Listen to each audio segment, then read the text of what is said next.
2, iremos do versículos, eu avancei aqui muito, do versículos 1 ao versículo 13, e o tema da nossa mensagem é incentivo a batalhar pela fé. Se nós devem lembrar, a semana passada foi guardar a fé, e hoje vamos estar falando sobre batalhar pela fé.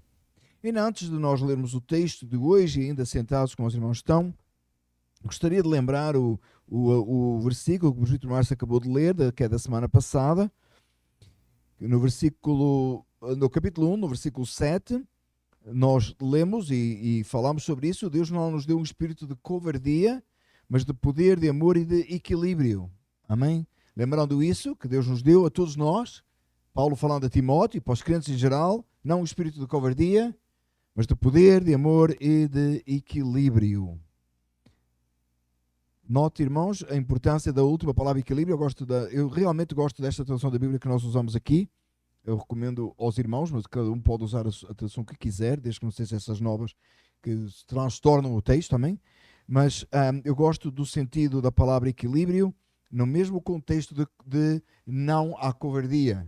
Às vezes a gente confunde as coisas. Não ser covarde não significa que não tem equilíbrio, não significa ausência de amor, mas também não significa ausência de poder. Com este texto em mente, se não puder, fique de pé, abra a palavra do Senhor no capítulo 2, do versículo 1 e em diante. De pé como estamos, vamos orar antes de ler da leitura. Amado Deus, Salvador nosso, o Senhor dos céus e da terra, que o Senhor nesta manhã derrame o seu Espírito Santo, pedimos sobre as nossas vidas, que a palavra do Senhor seja clara aos nossos ouvidos, à nossa mente, o nosso coração seja transformado e nesta manhã pedimos que o Senhor nos fortaleça em nossa fé conforme o texto indica. Amado Deus e Pai, tem misericórdia de nós, Senhor, e guia-nos, te pedimos em nome de Jesus. Amém. Portanto, você, meu filho, fortifique-se na graça que há em Cristo Jesus. E as palavras que me ouviu dizer na presença de muitas testemunhas, confie-as a homens fiéis que sejam também capazes de ensinar outros. Suporte comigo os meus sofrimentos como um bom soldado de Cristo Jesus. Nenhum soldado se deixa envolver pelos negócios da vida civil, já que deseja agradar àquele que o alistou. Semelhantemente, nenhum atleta é coroado como vencedor se não competir de acordo com as regras. O lavrador que trabalha arduamente deve ser o primeiro a participar dos frutos da colheita. Reflita no que estou dizendo, pois o Senhor lhe dará entendimento em tudo. Lembre-se de Jesus Cristo, ressuscitado dos mortos, sedento de vida, conforme o meu evangelho, pelo qual sofro e até estou preso como criminoso, contudo a palavra de Deus não está presa. Por isso, tudo suporto por causa dos eleitos, para que também eles alcancem a salvação que está em Cristo Jesus com glória eterna. Esta palavra é digna de confiança. Se morremos com Ele também viveremos. Se perseverarmos, com Ele também reinaremos. Se o negarmos, e Ele também nos negará. Se somos infiéis, e Ele permanece fiel, pois não pode negar-se a si mesmo. Até aqui a palavra dos seus irmãos, podem ficar sentados, amém? Começa o texto, Paulo dirigindo-se a Timóteo e falando e tratando como filho. Esta semana, este tempo de férias de escola que já começou, para alguns já começou, na nossa casa já começou, e a gente está ansioso que eles voltem para a escola. Brincadeira. Não estamos. Mas já começou o tempo de escola e a Lili tem como tarefa de verão ler 1ª e 2ª Timóteo e escrever sobre 1ª e 2ª Timóteo. E ela telefonou-me há dias e disse-me assim, eu não estou a entender um versículo. Eu estava no trabalho e nem sempre dá para atender, às vezes dá, né? Claro. E eu pude atender e ela disse-me, não estou a entender este versículo. Porque Paulo diz a Timóteo e chama o filho. Ele era filho de Timóteo? Era filho de Paulo? Não, a pergunta é ótima. Não, a pergunta é ótima. A pergunta é ótima. Porque ficamos a falar um pouquinho sobre isso. E foi para mim tão bom ouvir dela, como ela chamou a atenção a palavra filho. Claro que a gente sabe filho na fé, mas é muito importante, meus amados irmãos, e eu tentei explicar a ela da melhor maneira possível, o quanto para mim os irmãos aqui na igreja são não só família em Cristo, mas é papel dos presbíteros, medo do presbítero Márcio, de que tratar os irmãos e atender aos irmãos e ter os irmãos em consideração como filhos, como aqueles de quem nós cuidamos na fé. A importância disso, isso é extremamente importante, que haja esse relacionamento entre nós, e é importante que nós nos esforcemos para que isso aconteça. Paulo claramente diz a Timóteo, você é meu filho, e não era que era o pai de Timóteo na carne, sabemos que não era, aliás, é bem claro no texto que não era, mas sim era em Cristo. Era a importância de ser gerado, cuidado. Às vezes não é só o ser gerado em Cristo, mas ser cuidado. Lembra que Paulo diz que ele sentia, e num outro momento ele diz que sentia pela igreja dores como dores de parto. Tá? Como se ele, e não sei o que é que Paulo entendia de dores de parto. As irmãs estão a olhar para mim e estão a dizer assim, sabe lá ele o que diz. Não é? E os homens dizem, nós sabemos que a gente já esteve com gripe, né? Que parece que o que as irmãs brincam, né? Que os homens quando estão com gripe parece que estão a dar à luz, né? Brincadeira que as irmãs fazem com os maridos. Né? Mas é gente que não entende isso, mas percebe qual seria o valor que Paulo dava à igreja e quanto era para ele importante, ele comparava isso, amém? Paulo diz então a Timóteo, você é meu filho, e ordena-o que se fortifique na graça que há em Cristo Jesus. Amados irmãos, não está errado se nós fraquejarmos e sentirmos-nos fracos, às vezes a nossa fé, nas nossas convicções, nas nossas crenças. Sabe o que é errado? É a gente permanecer fraco.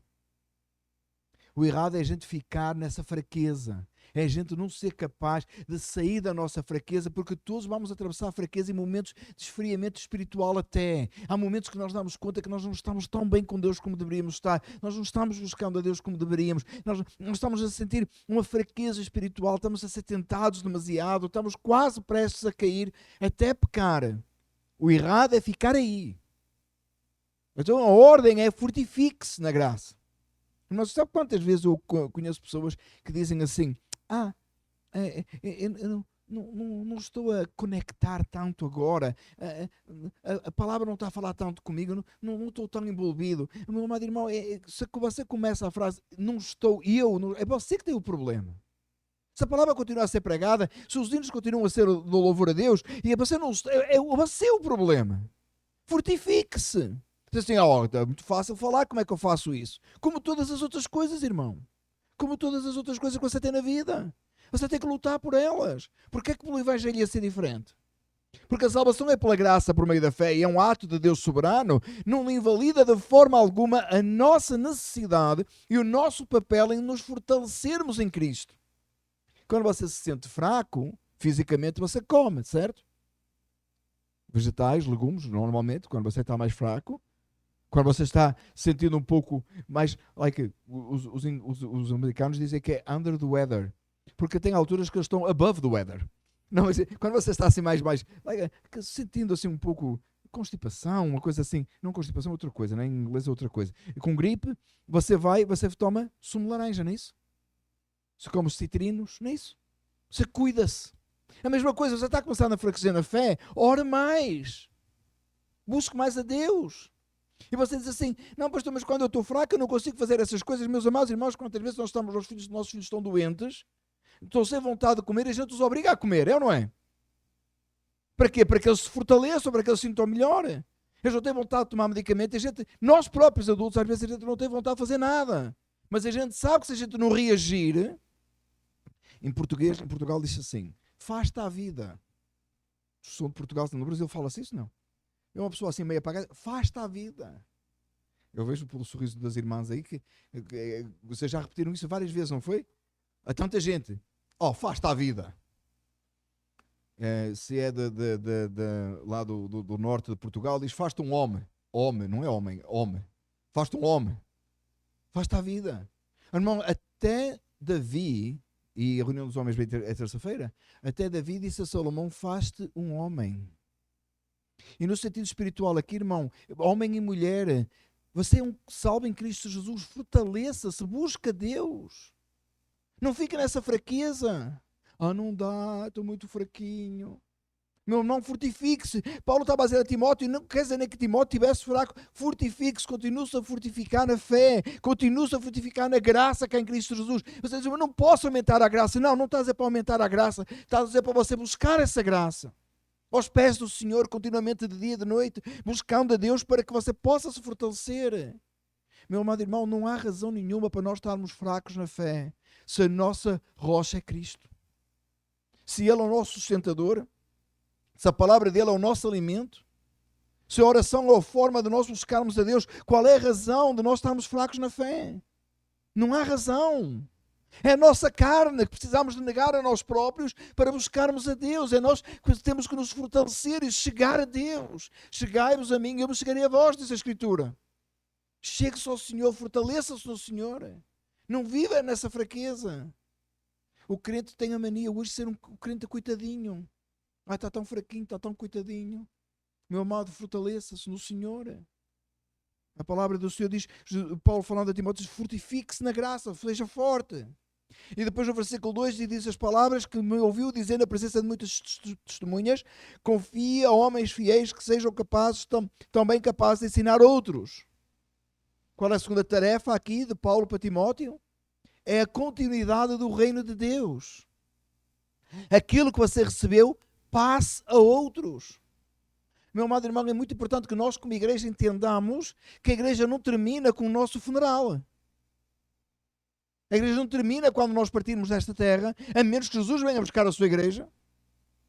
Se Jesus vier buscar a sua igreja hoje, terminou para nós todos, vamos todos estar com Cristo. Mas até lá, nós temos que pensar sempre numa ideia de continuidade. Amados irmãos, nós estamos aqui hoje, neste local, porque tristemente a igreja que estava aqui antes de nós não deu continuidade.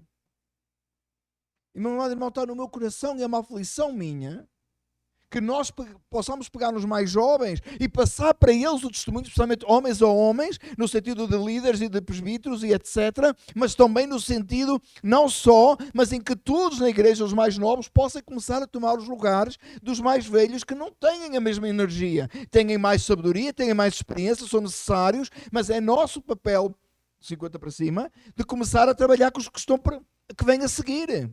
E os de 40, com os de 30 e por aí fora. Até que nós possamos dar a continuidade e sempre pensar no reino de Deus como algo que não termina em nós, mas que se prolongará. Por isso, amados irmãos, que eu gosto tanto daquele trabalho que nós fazemos à sexta-feira, uma vez por mês. Um grande grupo de jovens este fim de semana, esta sexta-feira outra vez. E alguns não são daqui, outros são daqui, e trabalhar com eles e começar a prepará-los para que eles possam tomar lugar e dar seguimento à igreja. Não é? Sabe, quando já não tem mais força, vamos buscar um para substituir. Não, meus amados irmãos, vamos começar a preparar para que a igreja dê continuidade. Ficamos tristes esta semana a saber que o pastor Philip vai, do Grace to You, vai se aposentar, reformar. Ele já é reformado, não é? Que ele é batista reformado, não vai se aposentar agora dia 1 de julho. Eu fiquei triste com a notícia. Fiquei mesmo. Que a gente não dá conta que as pessoas começam a envelhecer. 40 e está lá nos servindo na Grace Community Church. Mas ele não vai sair de todas, mas vai ter que reduzir, porque claro, o homem já tem uma idade. Fiquei triste com a notícia, mas fico alegre em saber que a igreja está se preparando para dar continuidade. Já estava preparada. Já estavam seguindo. Precisamos de pensar muito nisso, meus amados irmãos. É nossa responsabilidade. Todos estamos aqui. Não é só a responsabilidade dos líderes da igreja, é de todos nós. De prepararmos a geração seguinte para dar continuidade à obra do Senhor, passar a outros. Claro que aqui é mais no sentido de liderança ainda. No versículo 3 e 4, depois o 5 e o 6, Paulo compara a vida do cristão à vida de um soldado, no versículo 3 e 4, no versículo 5 à de um atleta e no versículo 6 à de um lavrador. Os irmãos devem ter recebido o devocional esta manhã que falava precisamente sobre isso. Eu vou tentar resumir, mas os irmãos depois podem ler. Em primeiro lugar, de um soldado. Em que sentido? Um soldado diz assim: suporte comigo os meus sofrimentos como bom soldado de Cristo Jesus. Nenhum soldado se deixa envolver pelos negócios da vida civil, já que deseja agradar àquele que o alistou. Na vida cristã, parte da vida cristã, está sofrimento. Paulo chama a Timóteo para que ele participe com ele dos sofrimentos pela causa do Evangelho, pela causa de Cristo. Se a pessoa que sofreu muito na Escritura foi Paulo. Eu sempre pensei que seria interessante alguém tentar pregar o Evangelho da prosperidade a Paulo, não é? Dizer, Paulo, vem para Cristo para deixar de sofrer. Se vier para Cristo, você não sofre. A pessoa que mais sofreu na história da igreja de que nós tenhamos conhecimento foi o apóstolo Paulo. Ele morreu pela causa do Evangelho. Ele foi morto, assassinado pela causa do Evangelho. Se dedicou. Sofrimento é parte da vida cristã. Sofrimento é necessário para que nós possamos entender que nada somos, para que possamos negar o nosso eu, para que possamos humildemente buscar aquele que é maior e mais importante que nós próprios, a razão da nossa salvação, o Senhor Jesus Cristo. Paulo diz, chama Timóteo, suporte comigo os meus sofrimentos. Amado irmão, a vida cristã é uma vida cheia de sofrimentos, uma vida cheia de dificuldades. Você quer fazer uma coisa que você quer fazer uma coisa que você não vai fazer porque você sabe que isso não agrada a Deus? Você vai viver uma vida correta diante do Senhor? Você vai ser desprezado, humilhado, você vai ser rejeitado. Você vai ter pessoas que lhe vão dizer na cara as coisas mais horríveis. Você sabe isso. E porquê? Por causa do seu amor a Cristo. A perseguição, meus amados irmãos, não se deixe enganar. A perseguição está aí à porta. Em todas as formas possíveis que você pode imaginar. A gente pensa que não, aqui na América não tem perseguição, ninguém é oposto. Irmão, começa a falar o Evangelho abertamente no seu local de trabalho, na escola, onde você estiver, você vê o quanto as pessoas se opõem a si, o quanto você vai ser desprezado, o quanto você vai ser deixado de lado, o quanto você vai ser humilhado, vão fazer de si um maior dos idiotas, porque você acredita numa história que ninguém mais quer saber. Você é antiquado, não é deste tempo, não entende as coisas deste tempo. Oh, amado irmão, não se importe com esses sofrimentos. A volta do Senhor está aí. E tudo acabará para tudo sempre. É só mais um tempo aqui. E a nossa vida, afinal, não é assim tão importante, é, irmãos?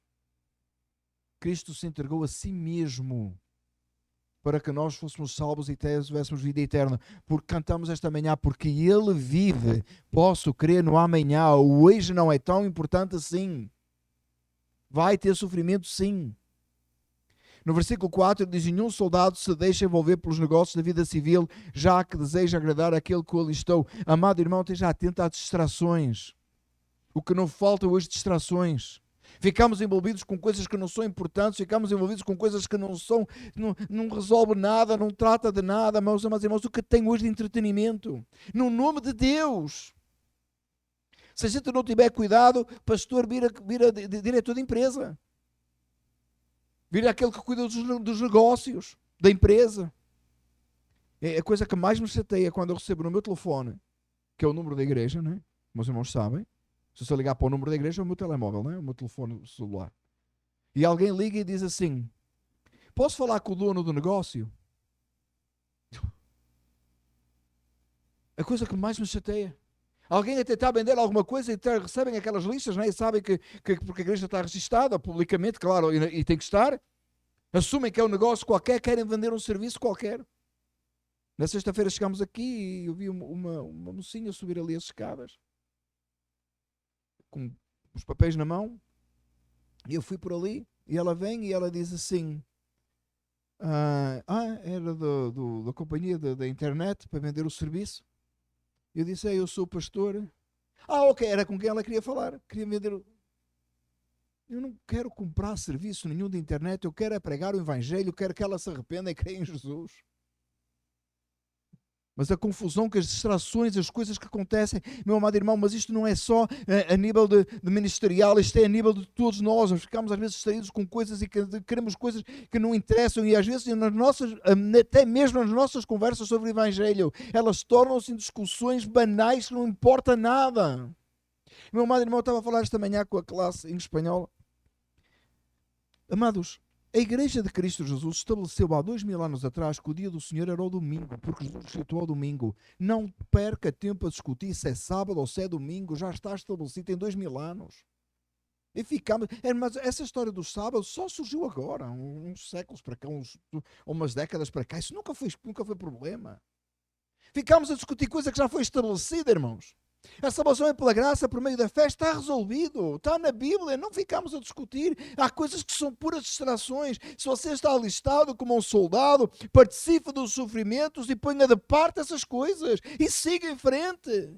O que o diabo quer é fazer-nos entreter-nos, é distrair-nos da nossa missão. Nós fomos alistados para agradar àquele que nos alistou, o Senhor Jesus Cristo.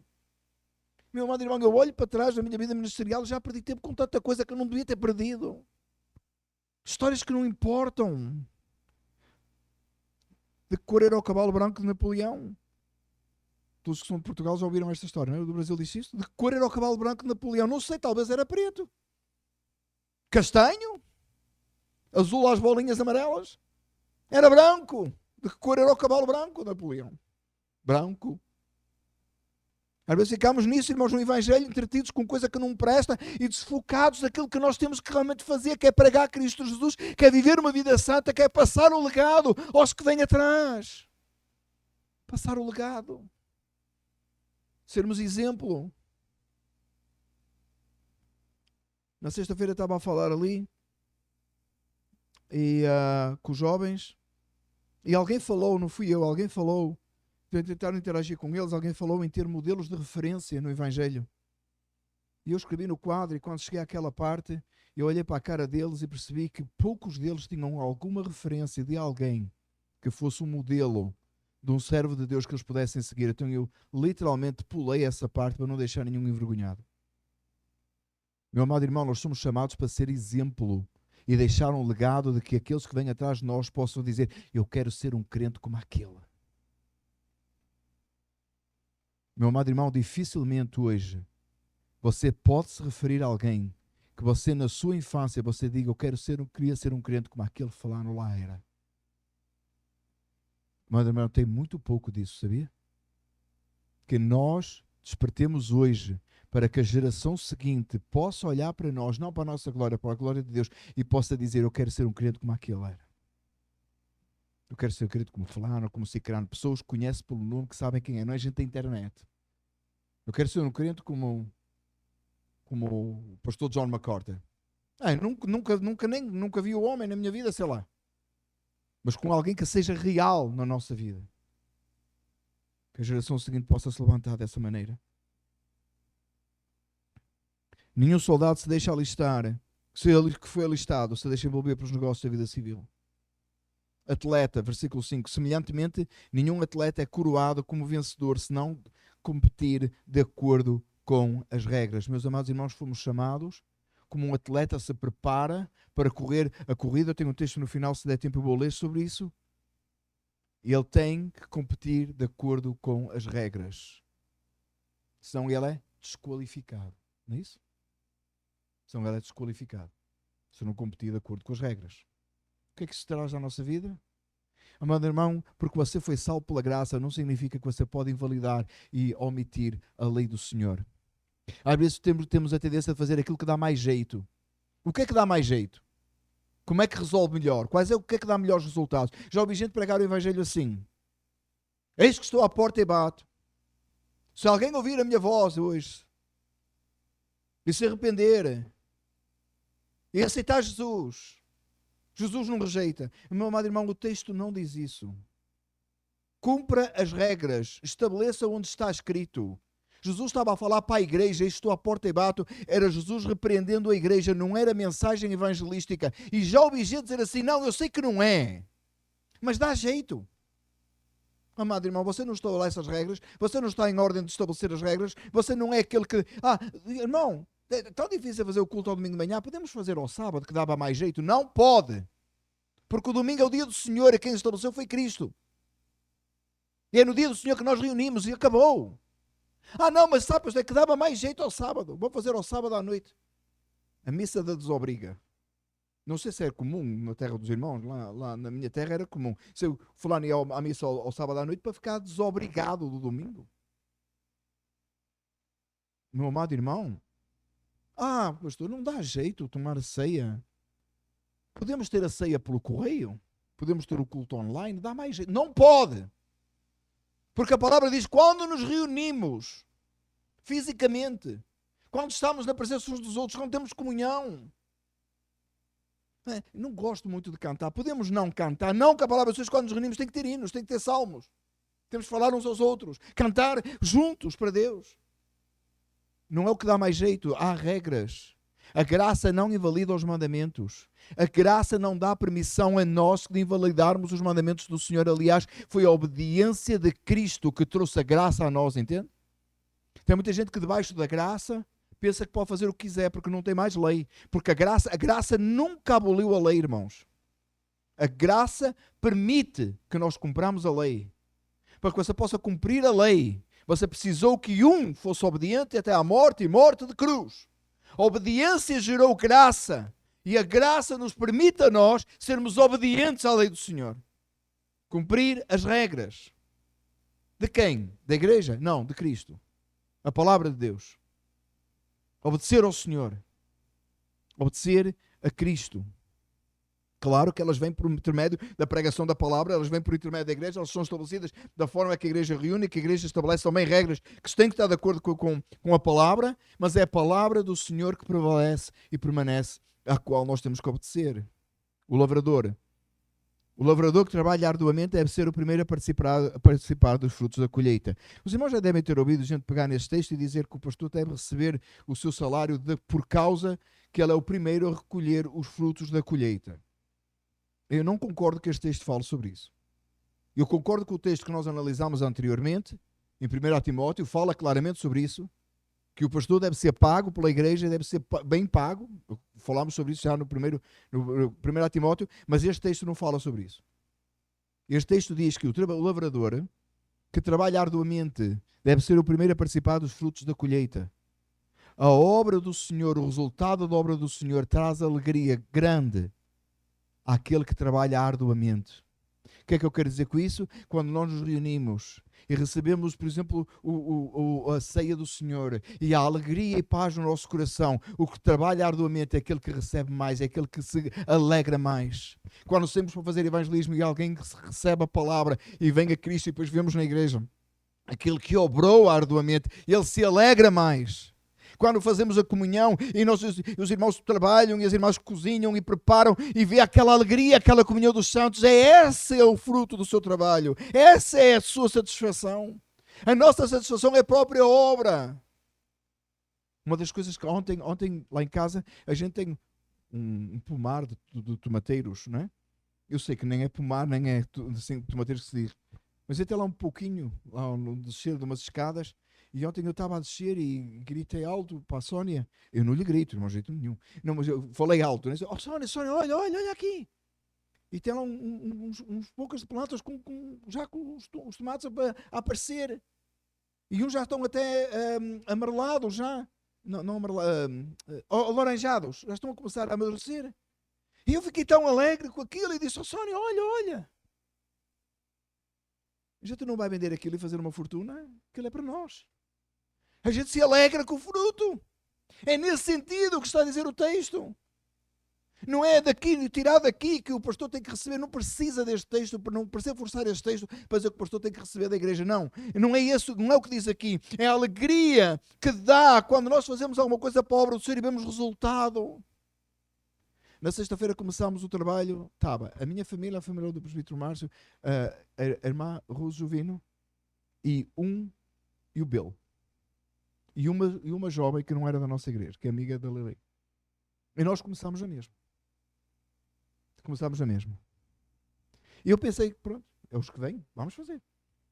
Passado um pouco, irmãos, chegou o irmão Jeff, depois chegaram, eu não sei como é que, acho que nem cabiam todos no mesmo carro, não sei, apareceu um montão. Passado um bocado estava aí a Antonella, estava o Jeremy, irmãos, e a parte de fora estava cheia. E eu animei tanto, eu me alegrei tanto a ver aquele resultado do nosso labor de prepararmos as coisas e fazermos tudo bonito para a glória de Deus. É esse o resultado, irmãos. Essa é a satisfação. A satisfação é quando eu converso com um irmão e o irmão sabe, eu vejo que a palavra de Deus tocou a sua vida, transformou, fez qualquer coisa. E às vezes você não precisa de dizer na nossa conversa, eu percebo que Deus está a trabalhar na sua vida, é só o fruto do trabalho, é só o fruto, essa alegria, essa satisfação. O irmão trabalha arduamente, mas note que o texto diz, aquele que trabalha arduamente, não é aquele que faz o mínimo, que faz, é o que dá. Isto é o que dá. É uma outra coisa que eu não suporto mais. Uma geração que faz o mínimo, que faz o que dá, que faz a coisa mais simples. O que não dá muito trabalho. Irmão, trabalha arduamente na obra do Senhor. Deixa-me ser mais forte, para ver que todo mundo entende. Não seja preguiçoso com a obra de Deus. Faz o mínimo, é o que dá. Não vale a pena. Pare com isso, irmão. Vale a pena, estamos a fazer para Deus. É o Senhor que tem que ser glorificado e exaltado. Fazemos o nosso melhor, nem que seja para um. Nem que seja para um. Meu amado irmão, trabalha arduamente para você ver o resultado e se alegrar no resultado. Reflita no que estou dizendo, pois o Senhor lhe dará entendimento para em tudo. Irmão, o que eu peço a Deus, que o Senhor nos dê entendimento nisto tudo. Paulo diz refletir, para Timóteo refletir, que Deus dará entendimento. Lembre-se de Jesus Cristo, ressuscitado dos mortos, descendente de Davi, conforme o meu Evangelho. Irmão, em todas as coisas, lembre-se de Jesus. Lembre-se de Jesus. Lembre-se da morte do Senhor. Ele morreu, Ele se entregou em seu lugar, era você que merecia a condenação, Ele suportou a condenação divina, Ele foi pregado naquela cruz, pendurado entre o céu e a terra. Mas Ele não está morto, Ele ressuscitou, Ele vive. Ele vive e está. Paulo se diz, lembre-se do Jesus Cristo, ressuscitado dos mortos, descendente de Davi, no sentido do Messias, amém? Do Messias prometido, descendente de Davi, conforme o meu Evangelho. E ele diz assim, pelo qual, versículo 9, olha o versículo 9, pelo qual sofro. Parece que Paulo repete sofrer, sofrer, sofrer. E até estou preso como um criminoso. Paulo era criminoso? Não. Ele estava preso como se fosse um criminoso. Agora olha o interessante. Contudo, a palavra de Deus não está presa. Você entende que Paulo, quando escreveu isto, não é aquela prisão domiciliária de Paulo. Paulo está na masmorra. É daqui que ele depois é morto. Mas ele sabia que a palavra de Deus não estava presa. Ele não tinha noção, irmãos, que 2000 anos depois, neste púlpito, nós iríamos ler este texto. Mas ele sabia que o que ele estava a escrever tinha um propósito maior, estava a ser revelado pelo Senhor. Essa palavra não podia ficar presa. Eu imagino Paulo escrevendo, dizendo assim, mas quem é que vai levar esta carta? Porque no final ele pede que venha ter comigo, traz os pergaminhos, traz a capa para passar o inverno, está frio. A gente vai chegar lá no final da carta. Eu não sei quem é que Paulo pensou que ia, como é que ia ser, mas ele confiou no Senhor. E 2000 anos depois, aqui estamos nós pregando isto.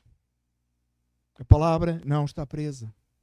Irmão, ainda que te prendam como um criminoso pela causa de você pregar o Evangelho, ainda que você seja prejudicado, ainda que você sofra, a palavra que vive em si não está presa. O seu exemplo, a sua conduta, falará a muitos, porque grande é o Senhor, maravilhoso é o Senhor. Paulo diz assim, por isso tudo suporto por causa dos eleitos. E nós já tem dificuldade com a eleição, não é? Ele suporta por quê? Para a causa dos eleitos. Amém? Para que também eles alcancem a salvação que está em Cristo Jesus com glória eterna. Ele sofria pela causa dos eleitos. Meu amado irmão, quanto é que nós poderíamos juntar, ou se fizéssemos uma lista, Paulo faz aquela lista toda, não é? Todas as vezes que naufragou, todas as vezes que foi chicoteado, tudo que aconteceu com ele. Se você fizesse uma lista dos seus sofrimentos pela causa do Evangelho, dava quantas páginas? Dava quantas páginas? Sejamos sinceros, irmãos. Que o Senhor nos perdoe.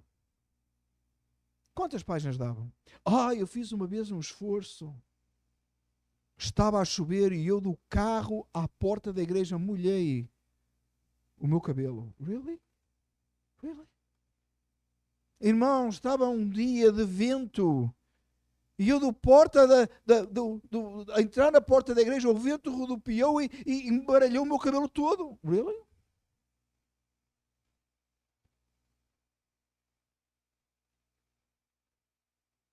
E uma vez a caminhar para falar de Jesus a alguém, tropecei e arranhei o sapato.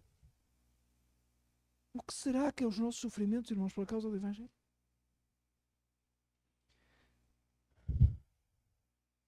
para que outros alcancem a salvação. Eu atrasei a minha hora de comer porque o culto demorou de mais 10 minutos. Acha que conta, irmão? Acha que conta? Eu suportei o ar-condicionado, o aquecimento, o banco estufado. O que será que é? O que será a nossa lista, irmãos? O que será a nossa lista? Quanto é que nós estamos dispostos a sofrer pela causa do Evangelho para que outros venham ouvir? Quanto é que estamos capazes de sofrer verdadeiramente? Paulo diz assim num outro texto: gastei-me e deixar-me-ei gastar. Meu amado irmão, você vai se gastar e deixar-se gastar de um jeito ou de outro, porque você não consegue impedir isso. Pelo menos faça-o por uma causa maior que você próprio. Você vai envelhecer, você vai se gastar anyway. Ao menos gaste-se por algo maior.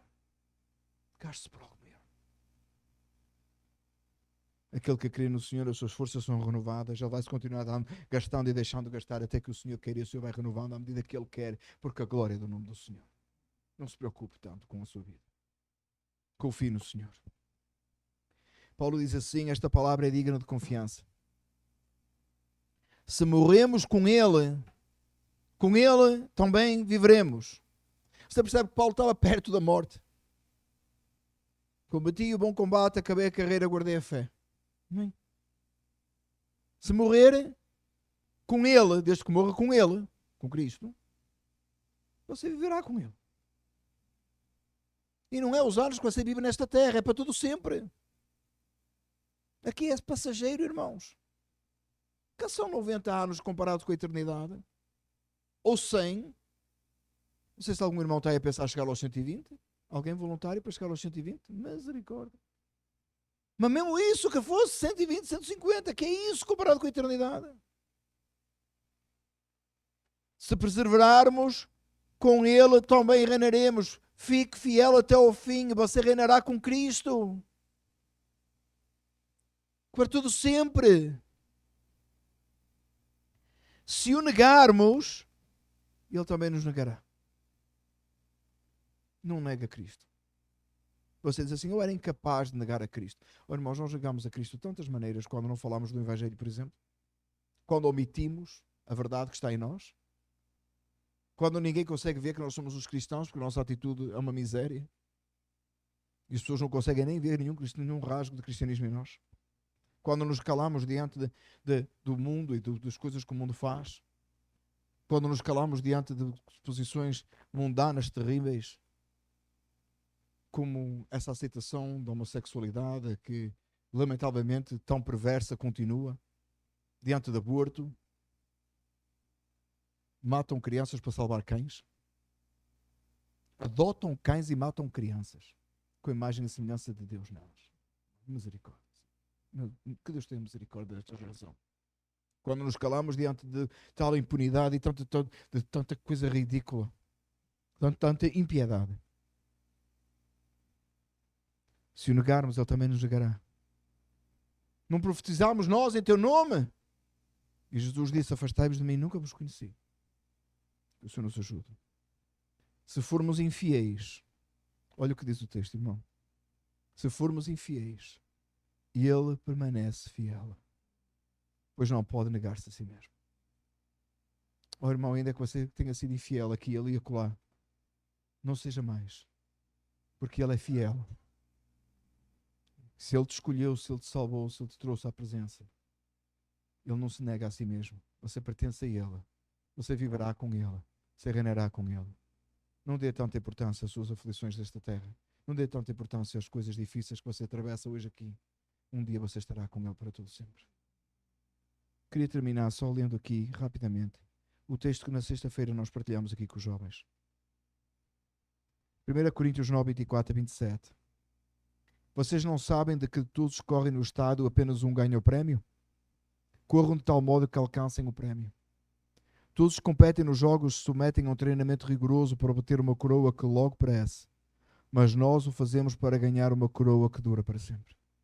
Sendo assim, não corro como quem corre sem alvo e não luto como quem esmurra o ar, mas esmurro o meu próprio corpo, o meu corpo e faço dele meu escravo, para que depois de ter pregado aos outros, eu mesmo não venha a ser reprovado.